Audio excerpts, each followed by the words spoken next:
अनिल बोराडे, पिढी कारखानीस कला व वाणिज्य महाविद्यालय, अंबरनाथ, जिल्हा ठाणे, मुंबई विद्यापीठ. सेमिनार प्रेझेंटेशनचा विषय आहे पर्यावरण चळवळींचे ऐतिहासिक मूल्यचिंतन. आणि म्हणून पर्यावरणाच्या समस्या आणि कशा प्रकारे जागरूकता निर्माण करता येईल यासाठी आपण हा विषयाची निवड केलेली आहे. पर्यावरण म्हणजेच पर्यावरणाचं संतुलन राखणं हा जगातील सर्वात महत्त्वाचा आणि मुख्य उद्देश. पृथ्वीचे अस्तित्व धोक्यात येईल अशी परिस्थिती निर्माण झाली आहे आणि म्हणून त्याकडे असे डोलसपणे भारतामध्ये त्याकडे डोलसपणे पाहिले जाते. हे पाहणे महत्त्वाचे ठरेल. आपल्या सभोवताली जे काही आहे ते सर्व काही पर्यावरण विषयात येते. आपल्या सभोवताली जे काही जीव जंतू वातावरण आहे त्याचा पर्यावरणात समावेश होतो. प्रत्यक्षात पर्यावरणाचा अर्थ याहून मोठा आहे. पर्यावरण भौतिक आणि जैविक स्थितीचा पर्यावरणाशी संबंध येतो. निसर्ग आपल्या अनुसार भूमंडलावरील स्थिती यथायोग्य ठेवण्याचा प्रयत्न करतो. मानवी चक्रामुळे निसर्ग चक्रात बदल घडून येतो. पर्यावरण आणि प्रदूषणाचा एकमेकाशी संबंध आहे. पर्यावरण संतुलनामुळे प्रदूषणाची स्थिती निर्माण झाली आहे. मनुष्याने पर्यावरणीय घटकांचा अंधाधुंद केलेला वापर आजच्या स्थितीला कारणीभूत ठरला आहे. जगातील वाढती लोकसंख्या हीच निसर्गाच्या ओरबावणुकीस कारणीभूत आहे. निसर्गाशी जोपर्यंत माणूस जोडला जातो तोपर्यंत नियमांचे पालन होते. निसर्गापासून दूर गेल्यानंतर लोकसंख्येत वाढ झाली. बाळ मृत्यूचे कमी होणारे प्रमाण, मृत्यूदरात होणारी घट, आरोग्य आणि सेवात होत असलेले संशोधन, जन्मदरात वाढ यामुळे लोकसंख्येचा विस्फोट झाला आहे. मानवी भूक वाढत गेली. त्याचा सर्वात मोठा फटका निसर्गाला बसला आहे. अशा परिस्थितीमध्ये जागतिक समुदायाने पर्यावरण संतुलनाची दखल गांभीर्याने घेतली नाही तर होणारे परिणाम अतिशय भयावह आणि विनाशकारी असतील. म्हणून संशोधकांनी पर्यावरण चळवळीच्या माध्यमातून ऐतिहासिक चिंतन करण्याचा मानस केला आहे. आणि म्हणून पर्यावरणाचा ऱ्हास आणि पर्यावरणाचं संतुलन राखण्यासाठी बदलत्या पर्यावरणाचे मराठी साहित्यातून झालेले चित्रण, महाराष्ट्रातील पर्यावरण संवर्धनात कृषी पर्यटनाचे योगदान, संत साहित्यातील प्रतिबिंबित पर्यावरणीय विचार, जैवविविधता संरक्षण व संवर्धन, शाश्वत विकास आणि पर्यावरणीय चळवळी, भारतातील पर्यावरणवादी चळवळी, जागतिक युद्धाचा पर्यावरणावर झालेला परिणाम, पर्यटनामुळे पर्यावरणावर झालेले परिणाम, पर्यावरण आणि आरोग्य आणि पर्यावरणीय राजनीती या सर्वाच्या अनुषंगाने आपल्याला पर्यावरण चळवळीचे ऐतिहासिक मूल्यचिंतन आणि याद्वारे पर्यावरणाचा होणारा ऱ्हास आपल्याला त्यासमोर मांडता येईल. आणि म्हणून पर्यावरण म्हणजेच मानवाच्या भोवताली परिस्थिती, पर्यावरण असा सर्वसामान्य अर्थ सांगितला जातो. परी अधिक आवरण म्हणजेच सर्व बाजूने असणारे आवरण ते पर्यावरण. असे म्हटले जाते की एन्व्हायरमेंट या शब्दाचा फ्रेंच अर्थ परिसर. मराठी विश्वकोश खंड 18 मध्ये पर्यावरणाचा अर्थ विविध प्रकारची जीवसृष्टी तसेच मानवी समूह व समाज ज्या परिसरात राहतात त्या परिसरातील सर्व घटकांचा साकल्याने पर्यावरण या संज्ञेत निर्दिष्टपणे विचार केले जातात.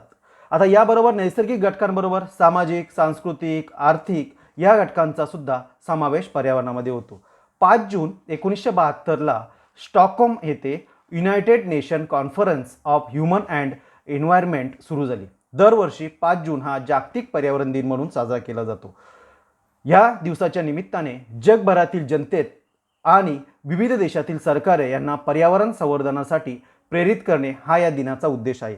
पर्यावरणामुळे मानवी जीवन सुखी संपन्न होते. हवा, पाणी, अन्न, वस्त्र, निवारा या मानवाच्या मूलभूत गरजा पर्यावरण पूर्ण करते. जोपर्यंत पर्यावरण सुरक्षित तोपर्यंत मानवी जीवन सुरक्षित आहे. पर्यावरण आमच्या विकासासाठी आवश्यक हवा, पाणी, जमीन, जंगल, खनिज संपत्ती या सर्व घटकांचा अंतर्भाव पर्यावरणामध्ये होतो. आणि म्हणून या सर्व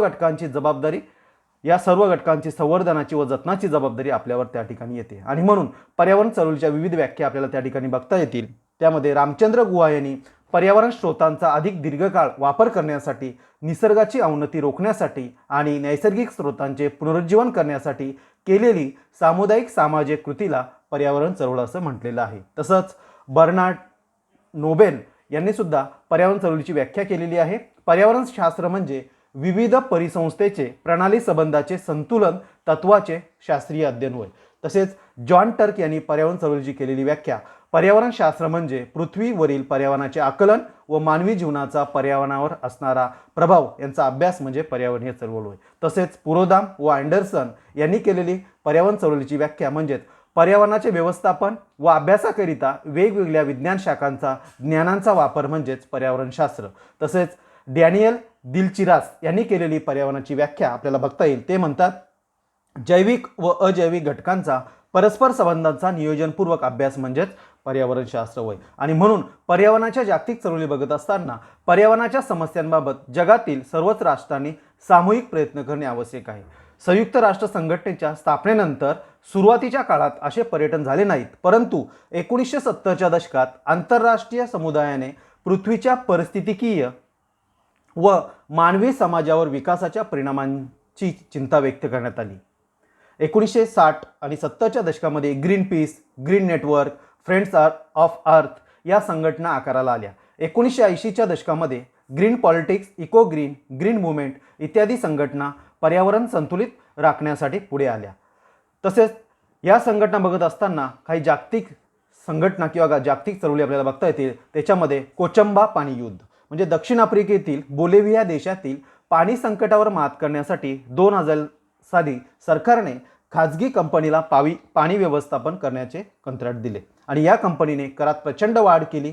परिणामी देशातील नागरिक एकत्र आले आणि त्याविरुद्ध आवाज उठवून आंदोलन सुरू केले. त्यानंतर संयुक्त राष्ट्रसंघाचे प्रयत्न, संयुक्त राष्ट्रसंघाच्या पुढाकाराने पर्यावरण संरक्षणाचे अनेक कार्यक्रम, परिषदा आयोजित करण्यात आल्या. त्यामध्ये लेक्सेक परिषद 1949, स्टॉकहोम परिषद 1972, संयुक्त राष्ट्र कार्यक्रम 1972, बेलग्रेड कार्यशाला 1975, अर्जेंटिनातील संयुक्त राष्ट्रांची जल परिषद 1977, तिब्लिसी परिषद 1977, नैरोबी घोषणापत्र 1982, मॉन्ट्रियल ठराव 1985, आंतरराष्ट्रीय मॉस्को परिषद 1987, संयुक्त राष्ट्राची अर्थ समिट 1992, वसुंधरा परिषद 1999, क्योतो प्रोटोकॉल 1997, पृथ्वी शिखर परिषद 1997, जोहान्सबर्ग परिषद 2002, बाली संमेलन 2007, कोपरहेगन परिषद 2009 व पृथ्वी संमेलन 2012 इत्यादी परिषदांमार्फत संयुक्त राष्ट्रसंघाने प्रयत्न केलेले आपल्याला त्या ठिकाणी दिसून येतात. आता भारतातील पर्यावरणविषयक चळवळींचा आपण अभ्यास करूया. म्हणजे राजस्थानमधील जोधपूर राज्यातील पियासार नावाच्या जंबोजी याने वातावरणाचे बदल ओळखले आणि त्याने 1840 मध्ये धर्माची स्थापना केली आणि यात 29 मूलभूत धर्माज्ञा होत्या आणि यावरून या धर्माचे अनुयायी स्वतःला बिश्नोई संबोधू लागले.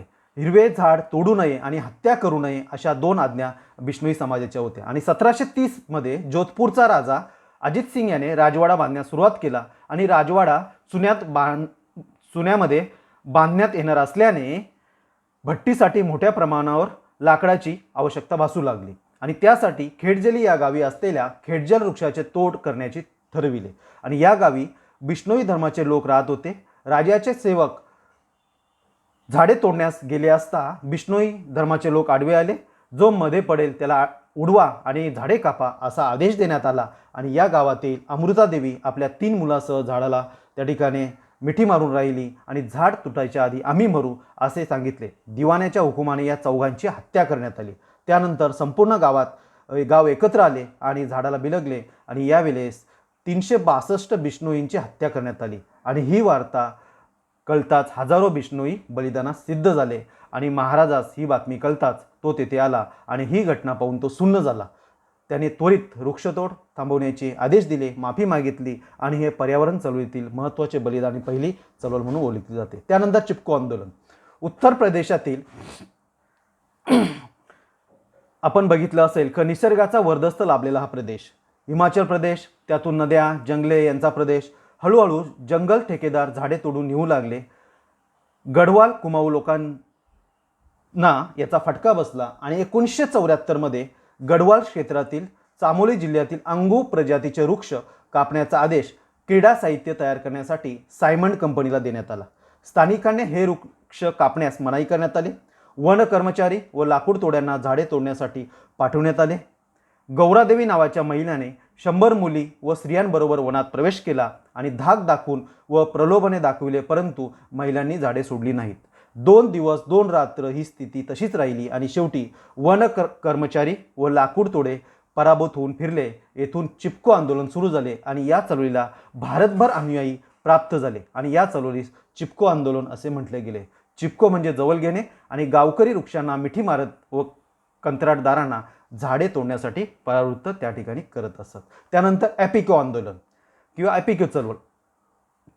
चिपको आंदोलनापासून प्रेरणा घेऊन आंध्र प्रदेशात हे आंदोलन सुरू झालं.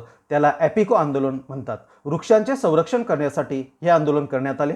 8 सप्टेंबर 1983 साली कर्नाटकातील सरसा जिल्ह्यातील सालकानी व आसपासच्या गावातून उल्सी, बेलसू व बसलू या घोषवाक्याचा गजर करत कार्यकर्त्यांनी वृक्षतोडीस विरोध केला आणि झाडाच्या बुंध्याला मिठी मारू लागले.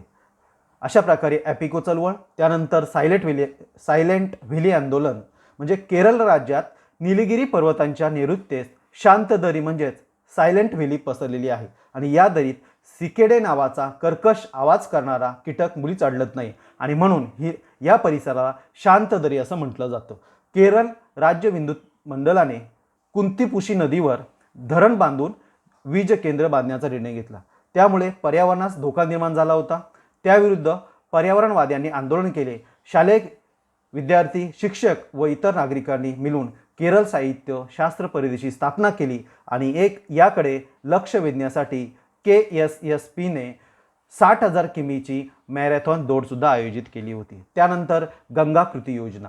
गंगा ही सर्वात मोठी नदी असून तिचा जगात 33वा क्रमांक लागतो. गंगेत 16,500 नद्या नाले येऊन मिळतात. कानपूर, लखनौ, आग्रा, अलाहाबाद, वाराणसी या शहरातून प्रत्येकी 10 कोटी लिटरपेक्षा अधिक दूषित पाणी दर महिन्याला बाहेर पडते. उत्तर प्रदेश, बिहार, पश्चिम बंगालमधील कारखान्यातून विविध प्रकारच्या प्रदूषकांची युक्त पाणी असं गंगेत सोडलं जातं.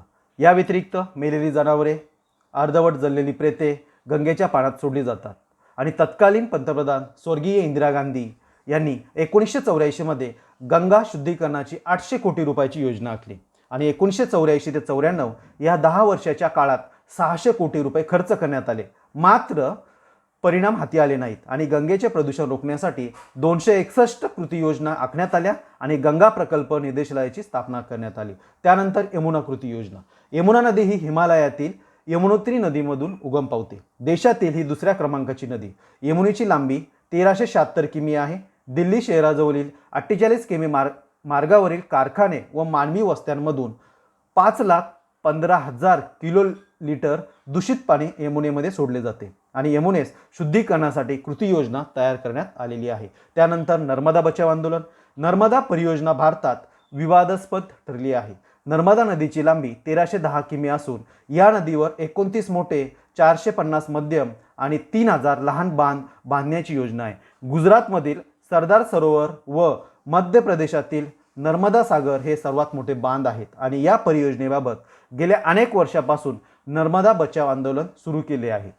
सुप्रसिद्ध समाजसेवक बाबा आमटे आणि मेघा पाटकर यांनी आंदोलनाचे नेतृत्व केले. मोठ्या धरणांमुळे जंगलाची हानी आणि विस्थापितांचे पुनर्वसन या 2 गंभीर समस्या त्या ठिकाणी निर्माण झालेल्या आपल्याला दिसून येतात.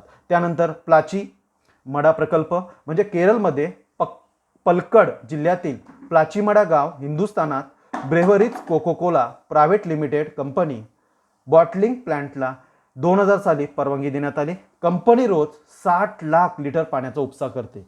2002 साली पाण्याची चव बिघडल्याने लक्षात आले आणि त्या पाण्याच्या अमर्याद वापरामुळे विहिरी कोरड्या पडू लागल्या आणि लोकांचे अन्न शिजेना.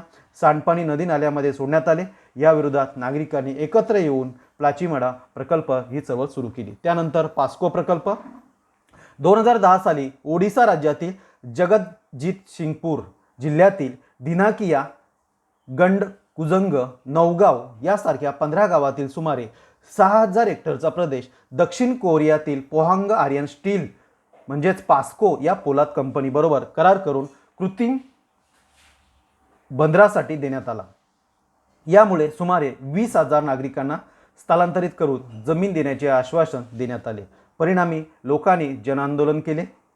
पोलिसी अत्याचार, फौजदारी खटले, तुरुंगवास अशा कारवायानंतर ग्रीन ट्रिब्युनलने 6 एप्रिल 2012 रोजी हा प्रकल्प निकाली काढला. परवानगी रद्द झाली आणि स्थानिकांचा विजय झाला. अशा प्रकारे पर्यावरण चळवळीतील काही तज्ज्ञांची मते आपल्याला बघावी लागतील. म्हणजेच रामचंद्र गुहा, अस्मिता बाविस्कर, हर्ष शेट्टी, जयंत बंडोपाध्याय, वंदना शिवा इत्यादी तज्ज्ञांनी चळवळीचा अभ्यास केल्यानंतर जोपर्यंत चळवळींना सामाजिक अधिष्ठान असत नाही, त्यांच्या प्रश्नाकडे गांभीर्यपूर्वक पाहिले जात नाही, तोपर्यंत अशा चळवळी पुढे जात नाही आणि त्यातून काही निष्पन्न होत नाही. म्हणून नैसर्गिक स्रोतांचा अधिक दीर्घकाळ वापर करण्यासाठी, निसर्गाची अवनती रोखण्यासाठी आणि नैसर्गिक स्रोतांचे पुनरुज्जीवन करण्यासाठी सामुदायिक कृती होणे गरजेचे आहे. शियारा ही पर्यावरण जागृतीसाठी अमेरिकेत काम करणारी संस्था आणि तिच्या 24 लाख सभासदांची संख्या अमेरिकेतील पर्यावरण सुदृढ ठेवण्यासाठी सरकारवर कसा अंकुश ठेवते. आज आपल्या देशामध्ये 1 लाखाच्या वर संस्था पर्यावरण क्षेत्रात कार्य करतात. परंतु काही अपवाद वगळता त्यांचे कार्य कागदावरच जास्त आढळते. शियाराचा आदर्श आपल्या देशात पर्यावरण संवर्धन, संरक्षण आणि जागृतीमध्ये फार मोलाचा ठरू शकतो. पर्यावरण चळवळीतून पर्यावरण जतन व संरक्षण ही लोक चळवळ व्हावी हा यामागील मुख्य उद्देश. अशा प्रकारे पर्यावरणाचा प्रदूषण होणारा ऱ्हास आणि पर्यावरणाचा विषयी जागरूकता यासाठी पर्यावरण चळवळीचे ऐतिहासिक मूल्यचिंतन हे सेमिनार या ठिकाणी माझं प्रेझेंटेशन संपलेलं आहे. धन्यवाद.